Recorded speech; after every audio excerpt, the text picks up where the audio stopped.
एक बार एक बड़े से हॉल में बहुत सारे लोग बैठे थे। वहां पर दुनिया का एक बहुत ही बड़ा स्पीकर आने वाला था और सब लोग उनकी बातें सुनने के लिए वहां पर आए थे।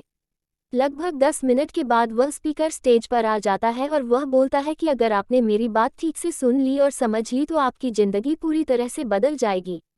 उसके बाद वह अपनी जेब से एक बिल्कुल नया चमकता हुआ 500 रुपये का नोट निकालता है और उसको ऊपर करके सबसे पूछता है कि ये नोट आप में से किसको चाहिए। ये सुनते ही सब लोग अपने अपने हाथ ऊपर कर देते हैं।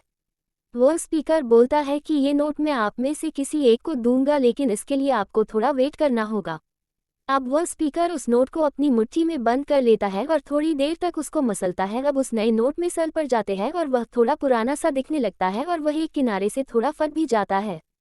इसके बाद वह फिर उस नोट को ऊपर करके पूछता है, अब ये 500 का नोट किसको चाहिए। इस बार भी सभी लोग अपने हाथ ऊपर कर देते हैं। तब स्पीकर ने उस नोट को जमीन पर गिरा दिया और उस नोट पर 3-4 बार पैर रख दिया। इससे नोट और भी पुराना हो गया और उस पर थोड़ी मिट्टी भी लग गई थी।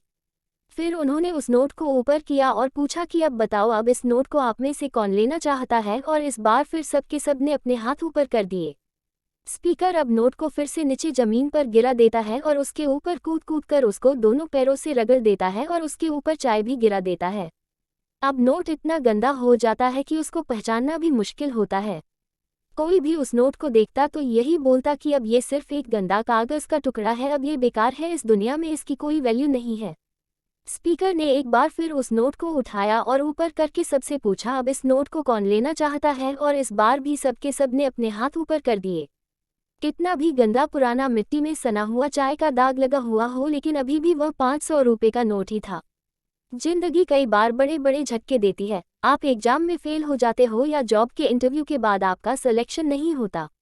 जब आपका बुरा समय चल रहा होता है और आप सिचुएशन का सामना कर रहे होते हो, उसके बाद आपको लगने लगता है कि आप सफलता के लायक ही नहीं है। आपको लगता है कि दूसरे लोग आपसे बेटर है और आप किसी काम के नहीं हो, आपकी कोई वैल्यू नहीं है। हमेशा याद रखो, इससे कोई फर्क नहीं पड़ता कि आपने कितनी बार सिचुएशन का सामना किया है, आप जिंदगी में कितनी बार फेल हुए हो, आपकी वैल्यू हमेशा वही रहेगी जो पहले थी। आपके पास कुछ खास है जो दूसरों के पास नहीं है और ये कोई भी आपसे छीन नहीं सकता। अब तक सक्सेस नहीं मिलने से आपकी वैल्यू कम नहीं हुई है।